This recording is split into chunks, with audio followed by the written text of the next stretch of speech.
On a hot summer afternoon in July of 1998, the stands of Veterans Memorial Stadium were buzzing with life. The smell of buttered popcorn and sizzling hot dogs mixed with the sharp sting of freshly cut grass.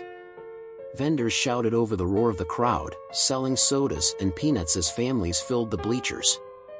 It was one of those perfect small-town days, the kind where time feels slower, safer. A day where nothing bad should ever happen. But for one family, this day would end in a way no one could ever imagine. Because right there, in broad daylight, surrounded by thousands of cheering baseball fans, a 9-year-old boy would simply vanish. And even decades later, no one can explain how. This is the story of the boy who disappeared at a baseball game, a mystery so strange and so heartbreaking that it still haunts everyone who was there. Backhand index pointing right. If chilling mysteries and true stories of the unexplained grip you the way they grip us, make sure to subscribe right now and hit that notification bell. That way, you'll never miss the stories we dig up every time. A perfect summer day. For the Taylor family, baseball was more than just a pastime. It was tradition. Every summer, without fail, they'd pile into their minivan, drive across town, and spend the afternoon in the stands. 9-year-old Michael loved it the most. He wasn't just a fan, he was obsessed. His room was covered wall-to-wall with baseball cards, posters, and a glove he carried everywhere like it was an extension of his hand. That day, July 24th, Michael was especially excited. His favorite team was playing, and rumor had it the players would be signing autographs after the game. He clutched a brand new baseball, his eyes wide with anticipation. His mom remembered later, he had this smile, the kind of smile where you know nothing in the world could ruin that moment for him. When the family arrived at the stadium, the seats were almost full. They settled in near the third baseline, Michael bouncing up and down in his chair, asking questions about every player. It was a normal day. It felt safe. But normal doesn't last forever. The first strange moment. Around the fourth inning, Michael asked his dad for money to buy a soda. His dad reached into his wallet, handed him a $5, and told him to hurry back. Vendors lined the concourse just a short walk from their seats. It was broad daylight. Thousands of people were around. Nobody thought twice about it. Michael left his seat, baseball still tucked under his arm. Minutes passed. Then 10. Then 20. At first, his parents weren't worried. Maybe the lines were long. Maybe he'd stopped to look at merchandise. But by the 6th inning, when Michael still hadn't returned, his mom started to feel something was wrong. She stood up, scanning the crowd. No sign of him. She walked to the concourse, her heart racing faster with every step. She checked the soda stand. The hot dog line. The bathroom. Nothing. Michael was gone. The panic sets in. At first, stadium staff brushed it off. Kids wander, they said. He'll turn up. But his parents knew. They could feel it in their bones. Something was terribly wrong. Within 30 minutes, security was making announcements over the PA system, asking fans to keep an eye out for a missing 9-year-old boy in a red baseball cap. People looked around, craning their necks, but no one had seen him. And then, a chilling discovery. A vendor remembered serving a boy who matched Michael's description. He had ordered a Coke, handed over a $5, and walked away smiling. That was it. After that, the boy vanished into thin air. There were no witnesses. No commotion. No screaming. Nothing. It was as if he had stepped off the face of the earth. The stadium lockdown. By the 7th inning, panic had reached every corner of the stadium. Security locked the gates. No one in, no one out. Police were called in, sweeping the stands, checking bathrooms, searching under bleachers. Helicopters circled overhead. Parents held their children closer. Fans whispered nervously. A once joyous baseball game had turned into a nightmare. Still, no sign of Michael. His father recalled later, it was like chasing a shadow. One second he was there, and the next, nothing. No trail. No sound. Just gone. The unthinkable question. The most terrifying part? Michael had disappeared in broad daylight, surrounded by thousands of people. If someone had taken him, how did nobody see? If he had wandered off, how did he slip past security during the lockdown? Every possibility seemed impossible. And then, as investigators dug deeper, they uncovered something even stranger, clues that suggested this wasn't a random disappearance at all. But before we get into those details, pause for a second and imagine, you're at a stadium with your child. You turn your head for just a moment, and when you look back, they're gone. No scream. No struggle. No goodbye. Just gone. That's what the Taylors lived through. And it's a question that still has no answer. If you're drawn into mysteries like this, where the truth seems just out of reach, drop a like on this video right now. It tells us to keep bringing you these stories, the ones that keep you up at night. The last time he was seen. Multiple eyewitnesses eventually came forward, though their accounts only deepened the mystery. Some swore they saw Michael walking near the outfield fence, alone, still clutching his baseball. Others claimed they saw him sitting near the upper bleachers, as if waiting for someone. But none of those leads panned out. Every time investigators chased a sighting, it ended in nothing. No footprints. No dropped baseball. No trail. The last confirmed sighting remained that vendor selling him a Coke. After that, it was as if the boy had dissolved into the summer air. A family forever changed. For the Taylors, time froze that day. The cheers of the crowd, the crack of the bat, the smell of hot dogs, every detail of that summer afternoon was burned into their memory.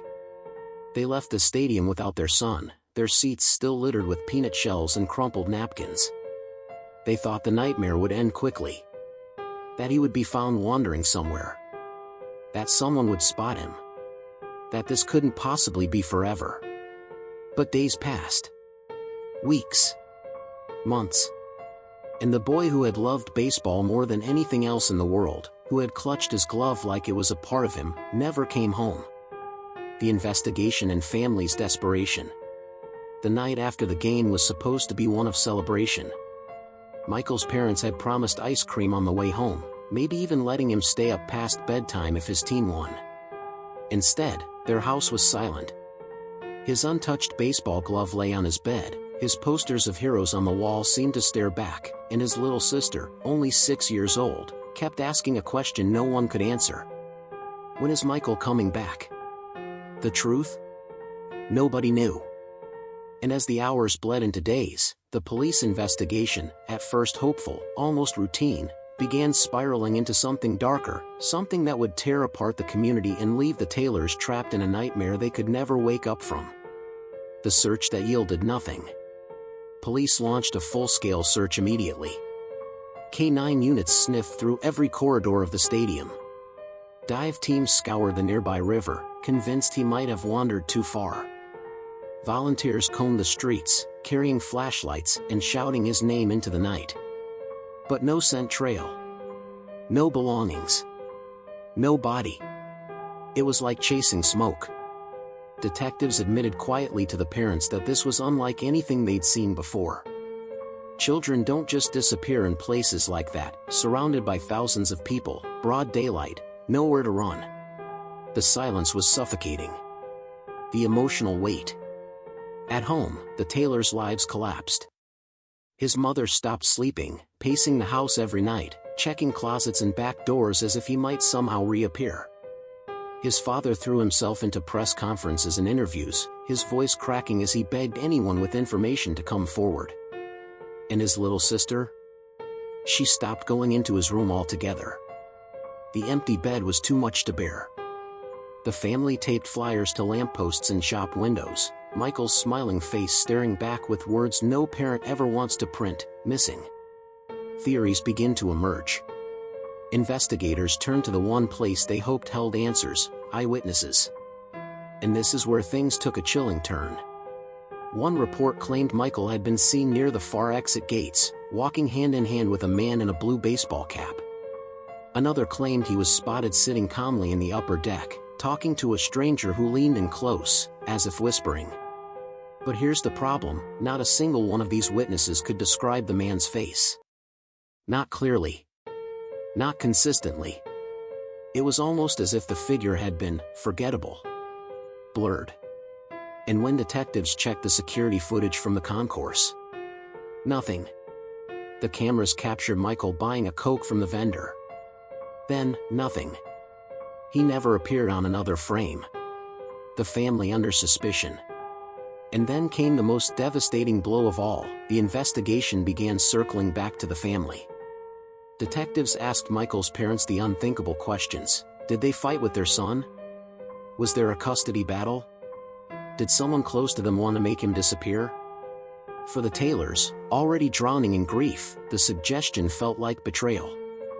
His mother sobbed in interviews, clutching her son's baseball cap like it was a lifeline, whispering, "How could they think we'd ever hurt him?" But investigators knew the cruel reality. Statistically, when a child vanishes, it's often someone close. Still, no evidence ever tied the family to his disappearance. No motive. No cracks in their story. Nothing. It left detectives with two terrifying possibilities. Either someone had managed to abduct a child in plain sight without anyone noticing, or something else entirely had happened. Backhand index pointing right. If chilling mysteries and true stories of the unexplained grip you the way they grip us, make sure to subscribe right now and hit that notification bell. That way, you'll never miss the stories we dig up. The darkest night. 2 weeks after the disappearance, the stadium reopened for games. For most fans, life went on. But for the Taylors, the world was frozen on July 24th. His mother couldn't bring herself to wash the clothes he had worn that day. His father drove past the stadium every night, headlights sweeping across the empty lot, as if searching for a ghost. And then came a chilling moment that still haunts them. At 2 a.m., the phone rang. His mother answered, her voice trembling with hope. On the other end was silence. Then, a faint sound. A boy's voice. Just 3 words. "Mom, help me." The line went dead. Investigators traced the call to a payphone miles away. By the time they arrived, the booth was empty. No prints. No witnesses. No Michael. Community in fear. The city itself began to change. Parents stopped bringing children to games. Rumors spread about kidnappers, about underground rings, about shadows that could steal a child in broad daylight. And through it all, the Taylors clung to the hope that Michael was alive. That the phone call wasn't a cruel prank. That their boy, somewhere, was waiting to be found. But as months turned into years, hope became harder to hold. Because the deeper investigators dug, the stranger and darker this mystery became. Theories and suspects. The case of Michael Taylor, the boy who disappeared in broad daylight at a baseball game, quickly became one of the most baffling investigations in the country.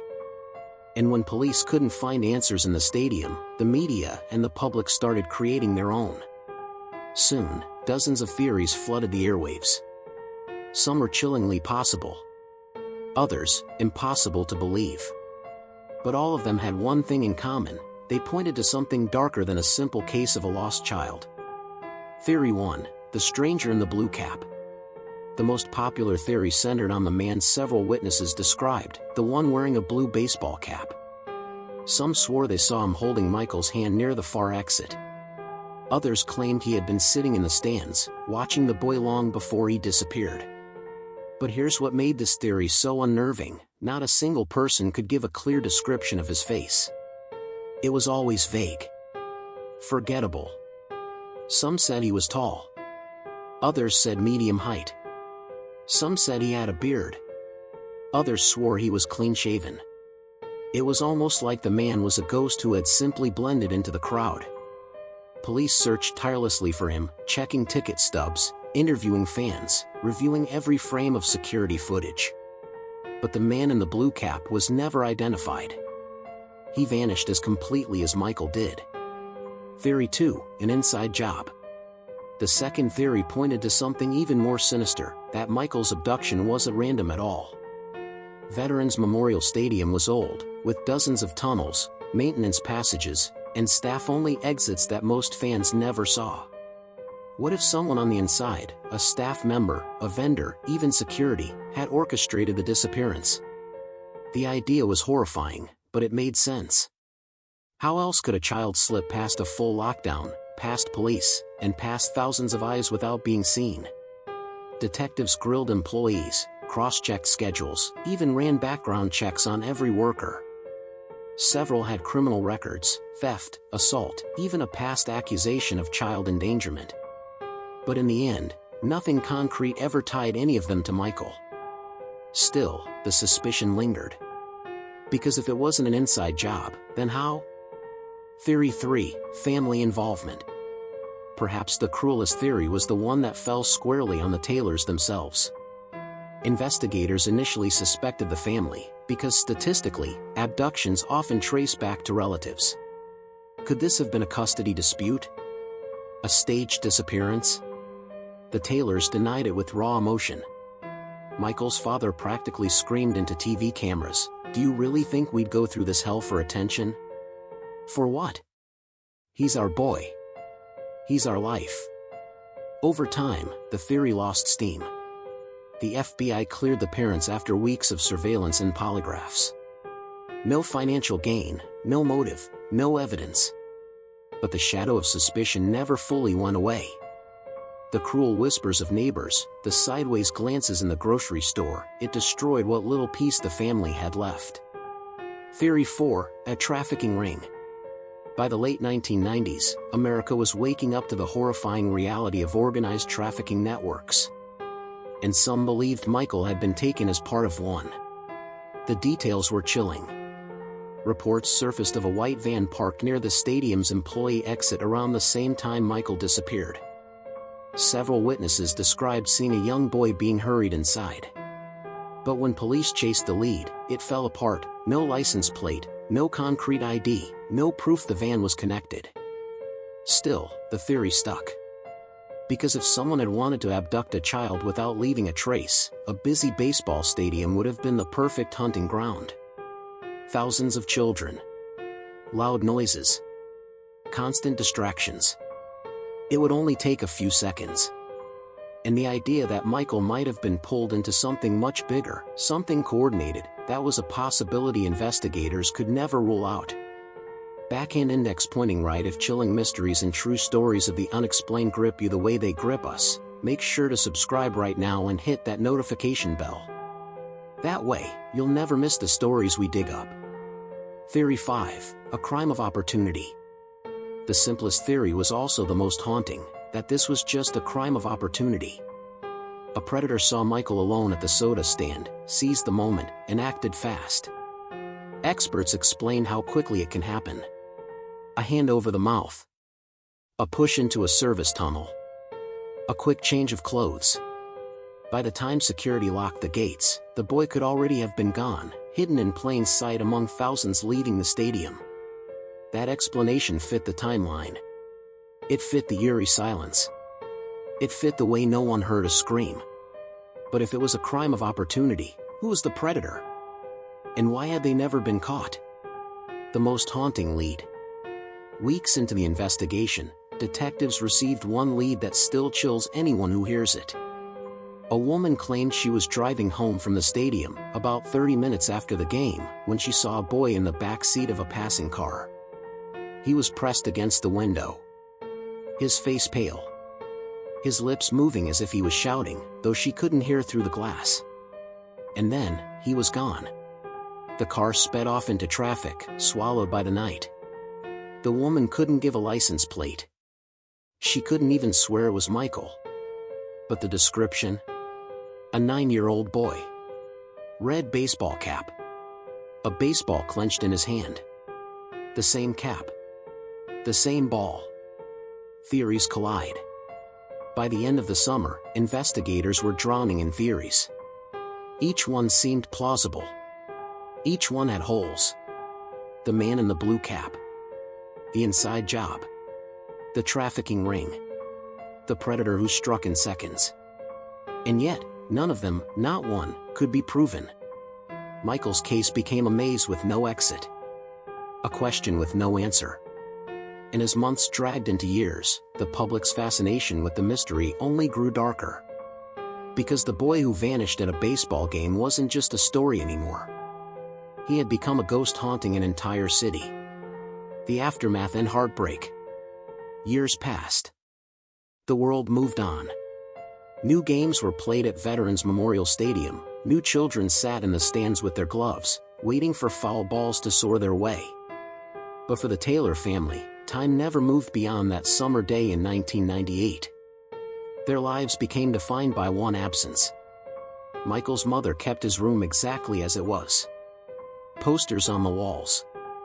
Baseball glove on the dresser.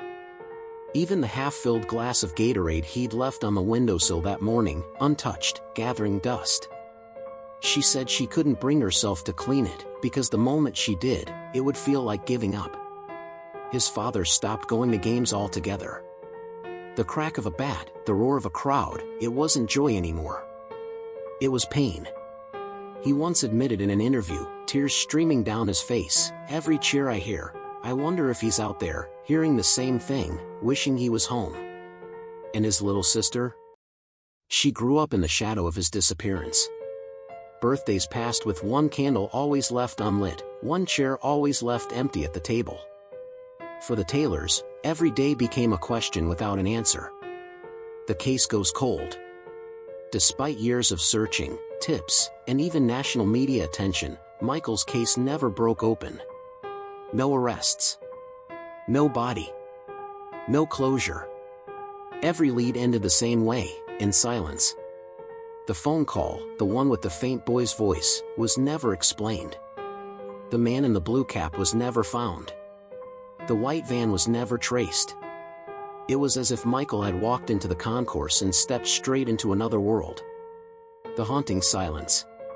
Even decades later, the stadium carries a strange shadow. Some longtime fans still say they can't sit near Section 112, the last place Michael was seen with his family.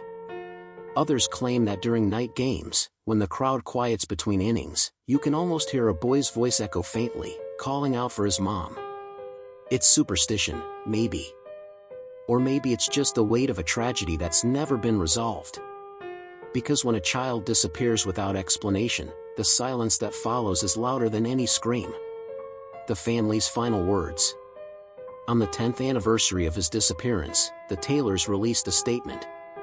It wasn't angry. It wasn't bitter. It was just heartbreaking. It read, "To the person who took him, if you can hear this, know that you didn't just take a boy. You took our son, our laughter, our tomorrow. And to Michael, if you're out there, we have never stopped looking. We never will." And that's where it ends. The haunting mystery. A boy, in broad daylight, at a baseball game. Thousands of witnesses. Cameras. Security. Parents who loved him. And yet, gone. No answers. No justice. No Michael. The boy who vanished at a baseball game remains one of the most haunting unsolved mysteries of modern time, not just because of how impossible it seems, but because of the hole it left behind. A hole in a family. A hole in a community. A hole in the world that can never be filled. The boy who vanished at a baseball game in broad daylight. A case with no ending. A story with no closure. A mystery that will never stop asking one simple, devastating question. Where is Michael Taylor? Backhand index pointing right. If chilling mysteries and true stories of the unexplained grip you the way they grip us, make sure to subscribe right now and hit that notification bell. That way, you'll never miss the stories we dig up always.